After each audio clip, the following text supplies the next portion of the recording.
Qu'est-ce que je joue, moi, après? Tu me joueras Louis XVIII à la fin du spectacle. Alors, j'ai le temps d'aller me restaurer. Alors, lui, il peut et moi? Lui, il peut tout juste et toi, tu enchaînes. Ah bon? Où l'on voit un général de la Révolution ridicule? Dis-moi, tu le fais exprès, là? Non. Oh, pardon. Où l'on voit un général de la Révolution, virgule, Ah. ridicule, virgule, et où l'on voit l'histoire de France prendre notre héros par la main.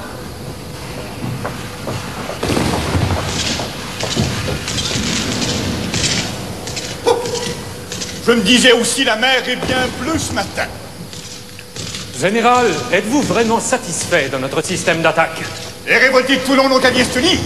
Ce ne sont pas 7000 Espagnols, 6000 Napolitains et 15 navires anglais qui m'empêcheront de châtier cette bande de traîtres à la République. Général, un officier nouvellement arrivé du nom de Napoléon Bonaparte demande à vous parler. Qu'ils viennent. Il est là. Général, je viens d'être désigné pour diriger sous vos ordres les opérations d'artillerie. C'est bien inutile. Nous n'avons plus besoin de rien pour prendre Toulon. La ville ne tiendra pas 2 jours. Toulon n'est pas encore tombé. Les défenses de la ville sont redoutables. Examinez cette batterie, jeune homme. Et dites-moi si son tir ne sera pas irrésistible. Les députés de la Convention sont vraiment des incapables. Ils vont bientôt nous envoyer des enfants pour commander la manœuvre. Cette batterie est mal placée. Son efficacité sera nulle. Et pourquoi donc, Claude Blanbec? Aucun des boulets tirés par ces canons ne peut atteindre sa cible. Et pourquoi cela? Ils sont placés beaucoup trop loin. Jeune homme, vous avez encore bien des choses à apprendre. Faites procéder à un tir d'essai. Pardon? C'est le seul moyen de vous convaincre. Je pense que vous n'aurez pas à le regretter. Ce jeune homme commence à m'amuser. Faites donc procéder au tir, pour lui faire plaisir. Chargez votre canon et tirez un coup d'épreuve. À mon avis, le boulet ne dépassera pas le petit bosquet d'arbres qui est à droite. Il va frapper la muraille de plein fouet, vous verrez. Le boulet n'a pas couvert le tiers de la distance, général. Mais c'est impossible. Ce sont ces gens foutres de Marseillais qui ont gratté les poutres. Je vais faire un rapport. C'est insensé, insensé. Ils vont m'entendre à la Convention. Remarquez, le vent était contre nous. Ah, il ira très loin, le petit Bonaparte. Ah, il ira, le petit Bonaparte, on le suivra. 3 jours après, la ville était prise. Ce qu'il faut savoir tout de même, c'est que le trône de Louis XVI s'était transformé en une banquette. Une banquette à 5 places, occupée par 5 directeurs, dont le plus important était Barras. C'était Barras. Ah oui. Oh bah oui, je me souviens. Barras, je débarrasse. Non. Ah? Non, tu débarrasses pas, je t'ai dit de la sobriété. Et surtout, je t'ai dit d'arrêter de traîner. Ah non, ça c'est pas vrai. Vous m'avez dit le contraire. Pour qu'ils aient le temps pendant ce temps-là de mettre le décor derrière le rideau. Alors c'est pas parce qu'il y a quelqu'un qu'il faut changer d'avis. Tu as l'air de quoi, moi, maintenant? C'est vrai, non? Oui, bon. Enfin, bref, allons donc nous habiller pour une de ces soirées distinguées de Paris.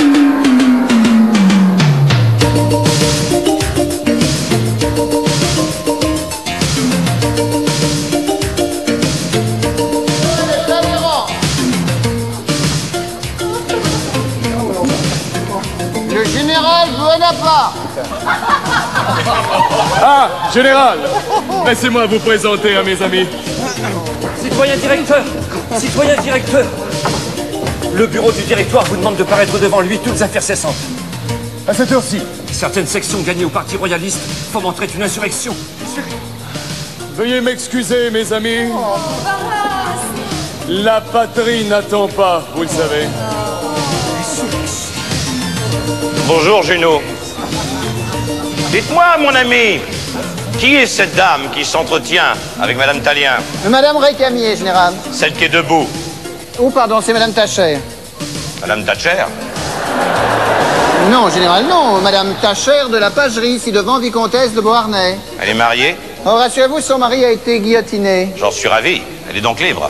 Elle est toujours un peu la maîtresse du citoyen Barras, mais elle est libre de caractère, en tout cas. Est-elle riche? Elle dépense beaucoup. En tout cas, elle est fort belle. Comment fort belle? C'est la plus belle de Paris. C'est la plus belle de Paris. C'est la plus belle de Paris. Elle s'appelle Joséphine, elle a une fille et un fils. Esselée par la guillotine, de joyeuses qui s'ennuient. C'est la plus belle de Paris, c'est la plus belle de Paris. C'est de nos jalons de créole, au fond de neige, au dessus de gris. Et j'aime comme cette parole, je te détends comme un fruit. C'est la plus belle de Paris, c'est la plus belle de Paris, c'est la plus belle de Paris. Madame, quel bonheur de vous voir. Cette robe de satin vous va ravir. C'est de la mousseline des Indes, général. On n'apprend pas la couture dans nos casernes? Il n'y a rien que je ne sois capable d'apprendre pour vous être agréable. C'est une déclaration? Oh, ça, je ne me le permettrai pas dans la maison de votre... Enfin, du citoyen Barras. Vous croyez donc toutes les calomnies qu'on débite sur mon compte? Je suis prêt à croire tout ce qu'il vous plaira de me faire croire. Je saurai m'en souvenir. Aurais-je le plaisir de vous revoir? Mais peut-être.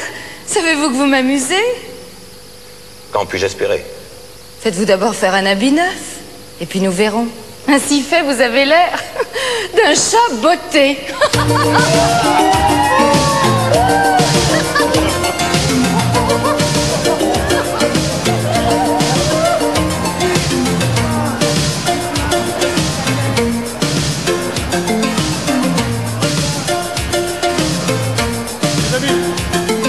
Les événements sont graves. Plusieurs sections des gardes nationaux qui disposent d'armements semblent prêtes à soutenir les contre-révolutionnaires. La République est en danger. On a vu même certains des manifestants arporer à leurs collègues des cocardes blanches. Et qu'a décidé le directoire? Il vient de me nommer commandant-chef des armées de l'intérieur. Mais mon cher, êtes-vous capable de faire face à une insurrection? Vous n'allez pas commander la troupe tout de même. Pourquoi pensez-vous que j'ai fait venir ici ce soir le vainqueur de Toulon? Laissez-moi faire. Général, la République a besoin d'une épée. Vous sentez-vous capable de sauver nos libertés? Je vous offre le commandement au second des armées. Vous avez 3 minutes pour me donner votre réponse. C'est 2 de trop. Prenez vos dispositions, le temps presse. Sur combien d'hommes sûrs pouvons-nous compter? 5000 environ autour du Luxembourg. Et combien sont les sectionnaires factieux? 25 000 environ, selon le rapport de police. Oui, ils sont donc 35 000, quoi. Junot, écrivez. Au chef de bataillon Murat, prenez 200 chevaux. Allez sur le champ à la plaine des Sablons. Amenez les 40 pièces de canon qui s'y trouvent. Sabrez s'il le faut. Mais amenez-les. Cela sera-t-il suffisant? Demain, j'aurai fait place nette. Et en effet, le lendemain, les contre-révolutionnaires, mitraillés sur les marches de l'église Saint-Roch, refluaient dans leur quartier. La République était sauvée. Bravo, Barras! Mes amis, les stipendiés de l'aristocratie sont hors d'état de nuire. Je crois que nous avons agi avec discernement. Si j'avais été à la tête de leur troupe, c'est la royauté qui serait rétablie. Pardon? Je plaisantais. Rassurez-vous, le directoire n'est pas ingrat. Vous êtes nommé général de division. Bravo, mon général. On va te préparer pour le tableau d'après, quoi. Eh bien, général Vendémiaire, vous m'aviez annoncé votre visite. J'ai attendu. J'ai été quelque peu occupé ces jours-ci. Et je n'ai pas eu le loisir de me faire tailler un habit neuf. Seriez-vous rancunier par hasard? Dites plutôt que vous préfériez la compagnie de vos canonniers. Je l'abandonnerai volontiers pour un seul de vos sourires. Voilà qui est parlé galamment. Bon, alors puis-je espérer? Mais attendez un moment. Oh, Barras, m'assurez-vous que ce jeune homme...